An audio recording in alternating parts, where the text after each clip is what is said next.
Ok, Inges. Clase de hoy decíamos que nos faltan ver básicamente dos conceptos antes de pasar ya a pues, ecuaciones y cosas un poquito más ad hoc, que sería la frecuencia natural y la resonancia. Resulta, Inges, que la frecuencia natural es aquella frecuencia de oscilación propia de los sistemas que depende de sus características energéticas e inerciales. Es decir, por ejemplo, si yo tengo un resortito y le pongo una masa, y esto está aquí arriba, y esto ya guarda un equilibrio, déjenme, le pongo el reposo o el equilibrio. Vamos a suponer que este fuese el equilibrio, aquí.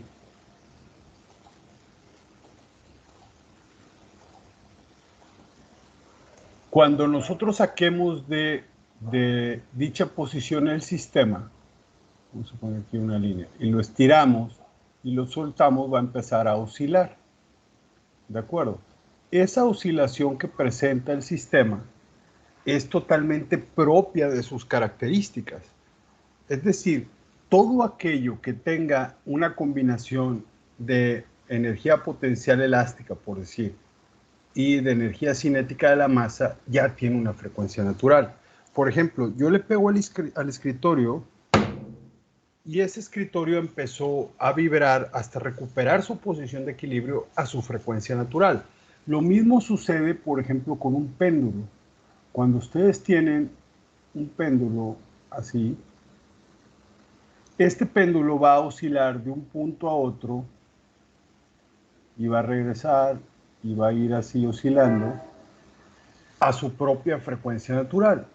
La frecuencia la vamos a tener como omega y le vamos a poner un subíndice n, que se refiere a que es la frecuencia natural del sistema. ¿De acuerdo? Todo, absolutamente todo tiene una cierta frecuencia natural. ¿Están de acuerdo con eso? O sea, todo lo que tenga inercia y cierto nivel de elasticidad.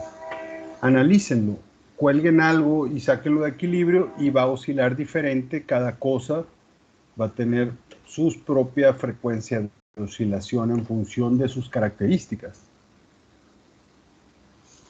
¿De acuerdo? ¿Sigues?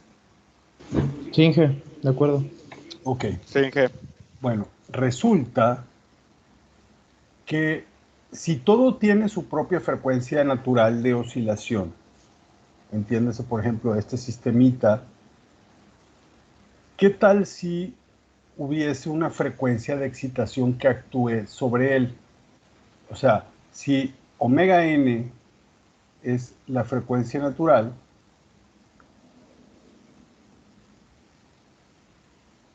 vamos a tener ahora una omega solita sin el subíndice n, que sería la frecuencia, le vamos a llamar excitación.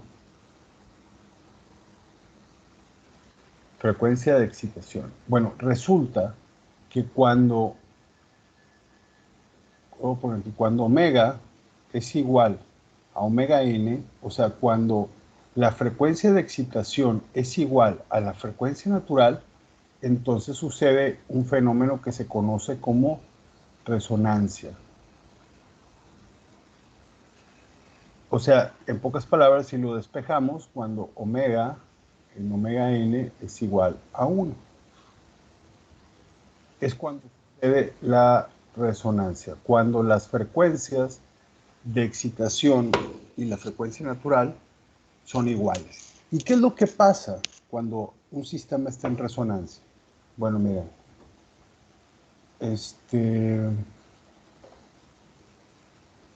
aquí podemos, en este ejemplo que está aquí, lo voy a poner bajito para podérselos irlos explicando.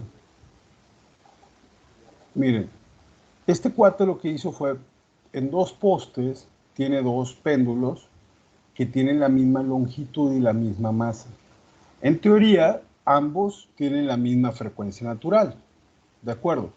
Entonces, cuando él saque de equilibrio el péndulo, déjenme le subo un poquito a ver si lo... Esa sería su frecuencia propia o natural. Los péndulos simples, compuestos por una masa y una cuerda de determinada longitud, tienen una propiedad esencial, y es que si la amplitud de las oscilaciones es pequeña, pues la frecuencia es totalmente independiente de esa amplitud. Entonces, haremos que los péndulos oscilen con una amplitud de oscilación pequeña y veremos cómo se transfiere energía de uno a otro. Los péndulos tienen un soporte común y la energía se transmitirá a través de ese soporte. O sea, lo que está diciendo este pelado es que cuando saque de equilibrio este péndulo, esa pequeña oscilación que le va a generar a este cable que está arriba es exactamente la misma frecuencia de excitación para el otro péndulo. Es decir, el otro péndulo, sin sacarlo de equilibrio, va a entrar en resonancia. Es decir, con esa pequeña frecuencia de excitación va a hacer que este péndulo se mueva. Entonces, hacemos que un primer péndulo oscile.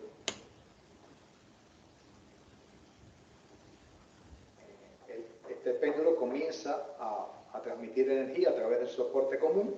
El segundo péndulo recibe determinada cantidad de energía y comienza a oscilar. Esta oscilación es posible porque estos sistemas entran en resonancia. La frecuencia de la perturbación que se transmite a través del soporte coincide con la frecuencia propia o natural del segundo péndulo. Por eso, el segundo péndulo comienza a oscilar. Un detalle muy importante de este experimento es que nosotros hemos suministrado una energía inicial finita, una cantidad determinada de energía, y este sistema no recibe una cantidad de energía adicional del exterior.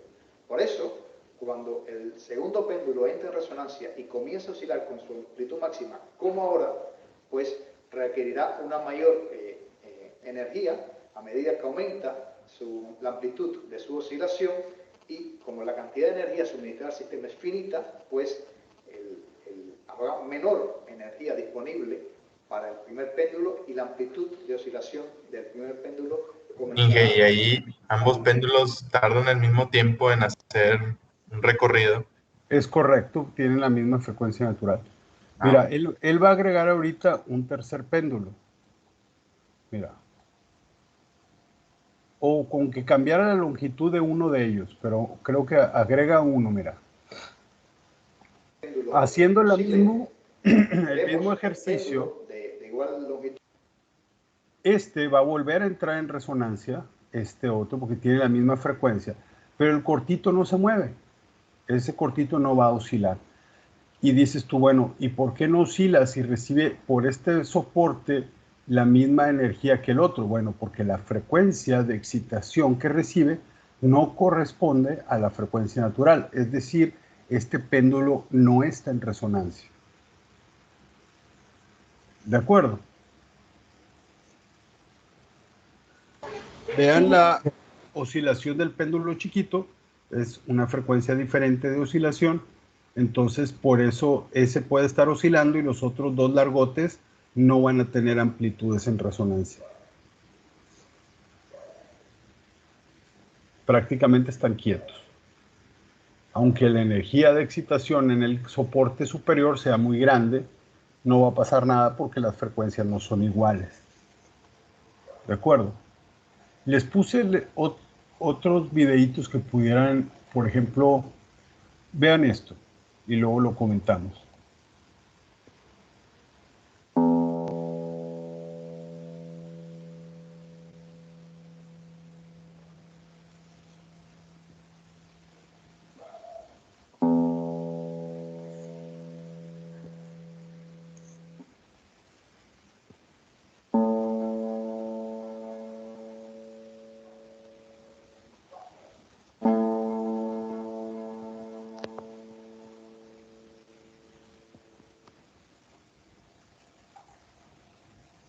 Miren, no sé si alguien de aquí toque la guitarra, pero En teoría, si tú lo pones en el traste que está acá, miren, donde pone el dedo al final, acá. Cuando lo pone aquí, él está igualando el tono de esta cuerda con el de la cuerda al lado. Entonces, al tocar esta, la otra cuerda que tiene la misma frecuencia empieza a entrar en resonancia, por eso mueve el popote este que está aquí. Mientras no tenga la misma frecuencia, el mismo sonido, este no va a entrar en resonancia. Lo pueden ver claritito así.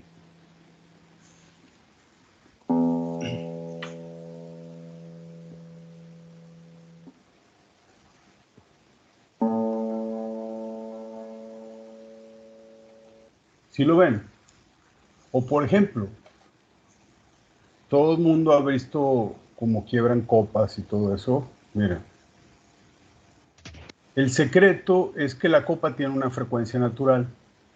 Si tú tienes una excitación que iguala la frecuencia natural, la copa va a empezar a entrar en resonancia. Y el movimiento de vibración de la copa es tan grande que al final de cuentas se fractura y se quiebra. A ver, a lo mejor está mejor este. Vamos a ver.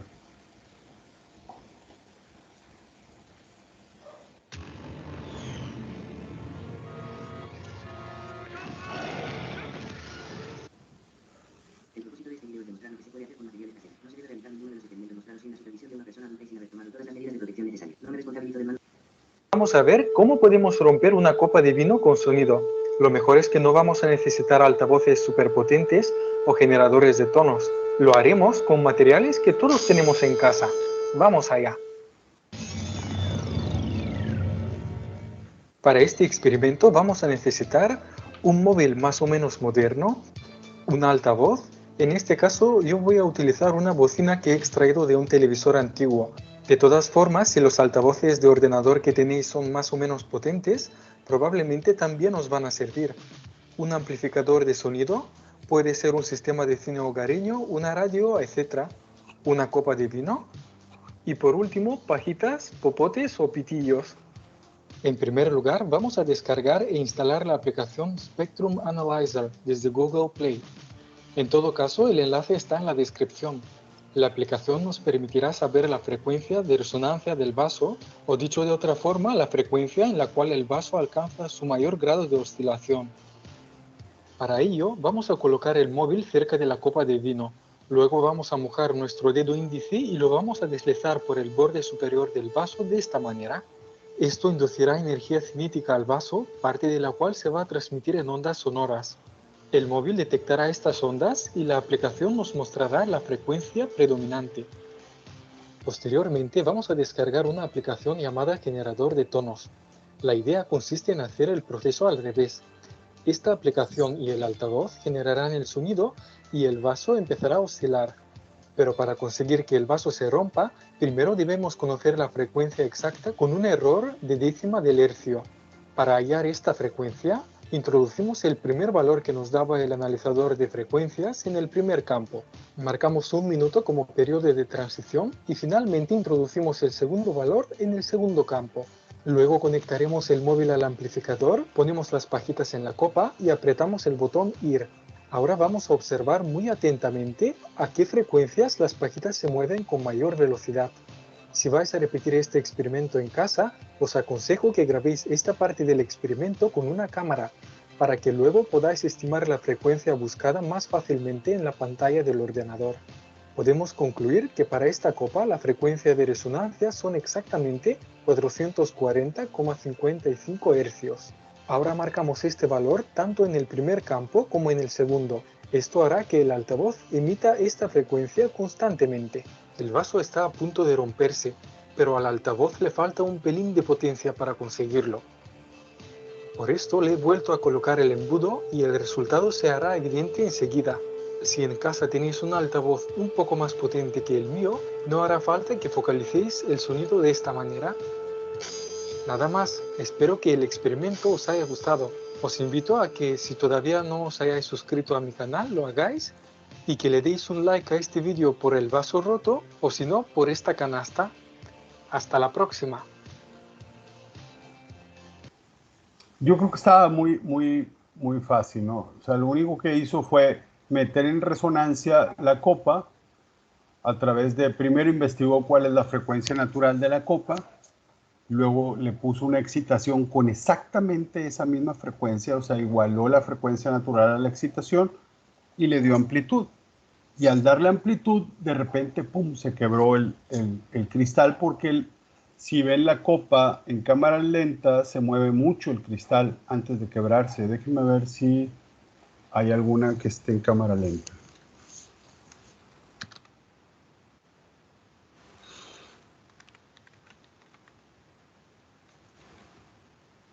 Copa rota, es que esa es una canción del maestro José Feliciano. Ah, mira, aquí hay uno en cámara lenta. Shockwaves from a punch can do damage to the human body.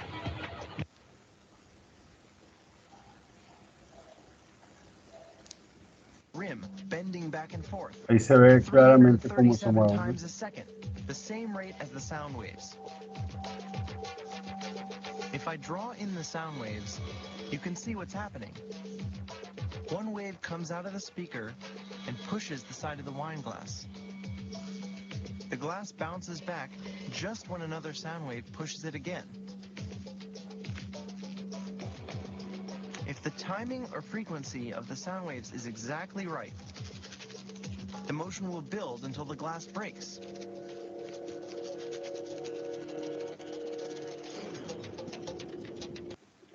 Pero en fin, el caso es, Inge, que en realidad la naturaleza utiliza la resonancia prácticamente para todo. O sea, por ejemplo, ustedes tienen fosas paranasales que, al igual que en la caja de resonancia de la guitarra,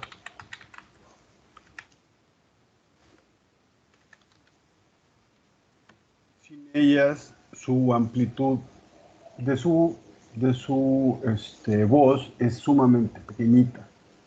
Esos huequitos que tienen aquí en los senos paranasales, tanto en la frente como en los pómulos, hacen que su voz realmente tenga suficiente amplitud. Cuando esto se llena de mucosidad por algún problema de sinusitis o algo así, su voz es infinitamente más tenue. De hecho, ya te suena, se vacía todo eso y recuperas tu resonancia. Dentro del oído, dijes, tú tienes, imagínate que aquí adentro tuvieses un montón de diferentes sensorcitos, cada uno con su frecuencia natural, esto dentro del oído. Entonces, cuando llega un sonido, ese sonido trae una frecuencia de excitación, y si esa frecuencia se iguala, por decir, a la frecuencia natural de este que está aquí va a empezar a resonar y le va a indicar a tu cerebro cuál es la frecuencia que está escuchando. En pocas palabras, tú escuchas gracias a que tienes un analizadorcito aquí de resonante en tu oído. ¿De acuerdo? Es más, velo desde este punto de vista. Cuando tú caminas, cuando tú tienes, vamos a suponer, alguien que es muy alto, que tiene las piernas largas, contra alguien que es chaparrito, ustedes verán que el que está muy alto mueve las piernas muy lento y el que está chaparrito mueve las piernas muy rápido. Y alguien pudiera decir, es que el chaparrito quiere alcanzar la buena distancia o así. No es así.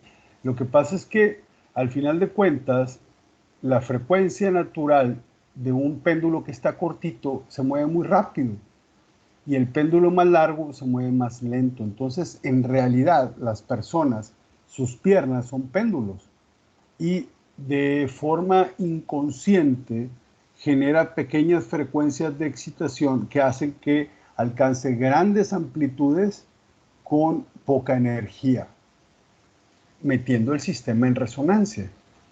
Yo les invito a que traten de caminar a una frecuencia distinta a la que son la frecuencia natural de sus piernas y se darán cuenta que se van a cansar. ¿Por qué razón? Porque van a tener que utilizar mucho más energía. Es decir, que nosotros utilizamos la resonancia para tener grandes amplitudes con poca energía de excitación. Acuérdense, por ejemplo, de cuando estaban chiquillos y tenían un columpio. Tenían aquí una tablita.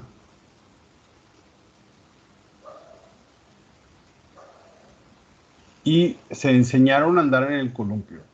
En un principio ocupaban impulso de alguien, pero una vez que aprendieron, se dieron cuenta que con pequeños movimientos corporales tú podías generar grandes amplitudes sin mucho esfuerzo.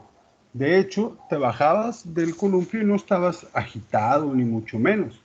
Y para detener el columpio solo había que sacar de resonancia el columpio y era haciendo movimientos a una frecuencia de excitación diferente a la natural del péndulo que era el columpio.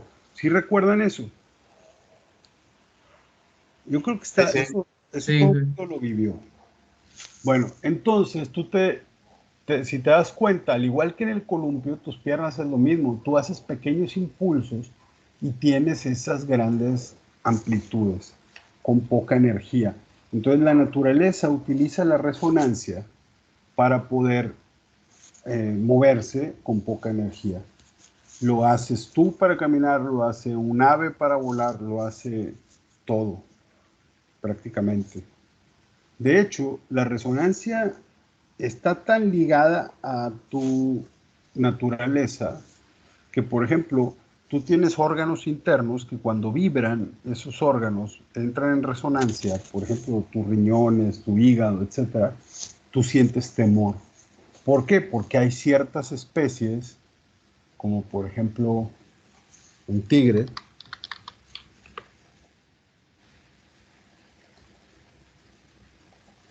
que cuando el tigre, sin que tú lo estés viendo, sin que lo veas, ese tigre es capaz de generar sonidos de muy baja frecuencia y con buena amplitud y hace que tus intestinos empiecen a resonar y eso genera temor y te paralizas y el tigre literalmente se alimenta de ti sin que opongas gran resistencia porque estás muerto de miedo.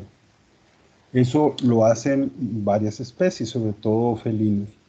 Y es un rasgo distintivo de tu, prácticamente, no sé cómo llamarle, memoria genética, de que todo lo que vibre en tu interior genera temores. Por eso, cuando vas al cine y te ponen un sonido de baja frecuencia con gran amplitud para que te dé miedo, aún antes de que salga, no sé, Jason a clavarle el hacha a una muchacha, ¿no? O sea, te da miedo previo a eso. Lugares que digan, no, es que este lugar aquí espantan o cosas así. La verdad es que ustedes como hombres y mujeres de ciencia deberían de pensar, es que aquí en este lugar debe de haber un emisor de baja frecuencia que hace que la gente se atemorice.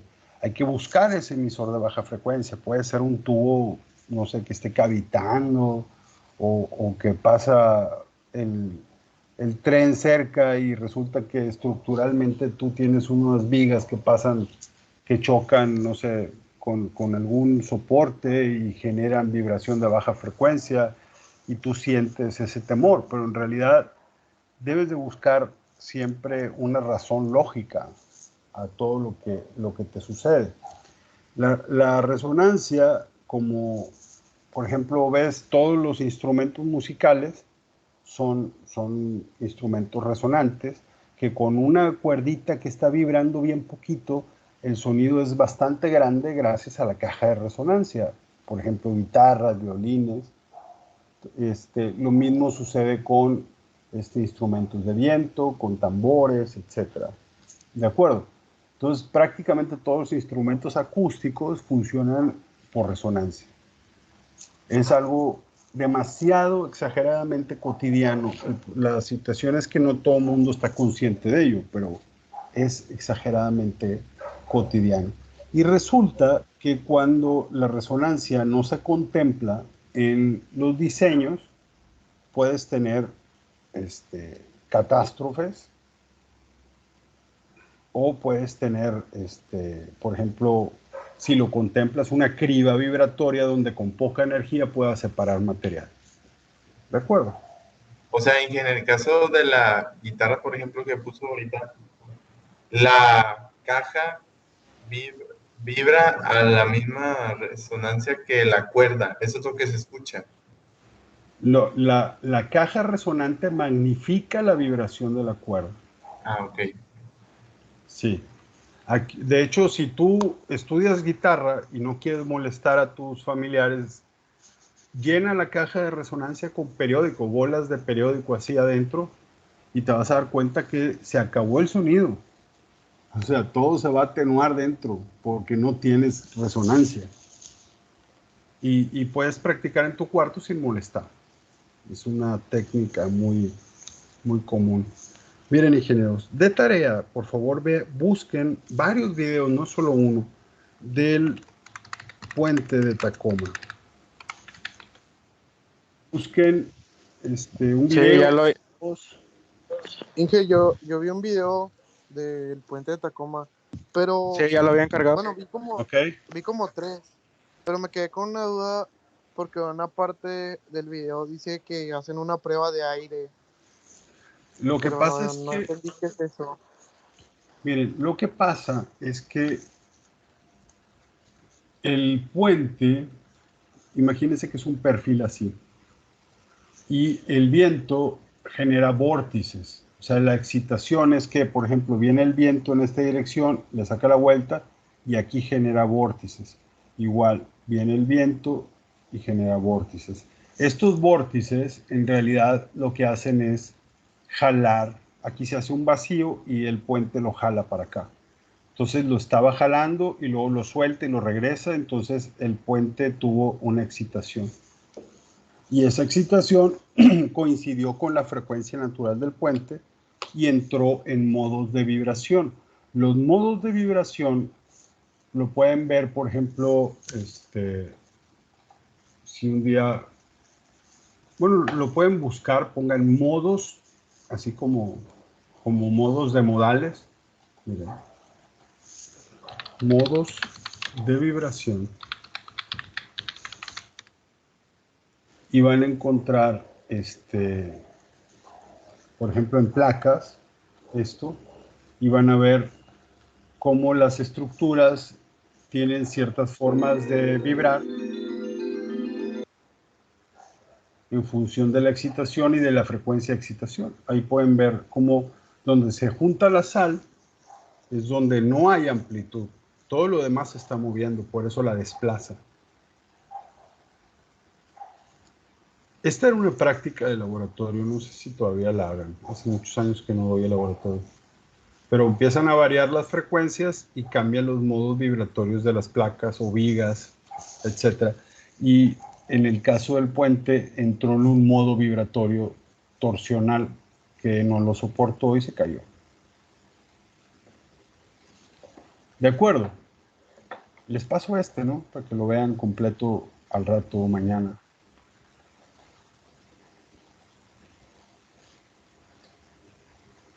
Ingenieros, tristemente los voy a tener que dejar porque ya tengo otra clase. Ok, Inge, está Pero bien. les paso esto. Está bien.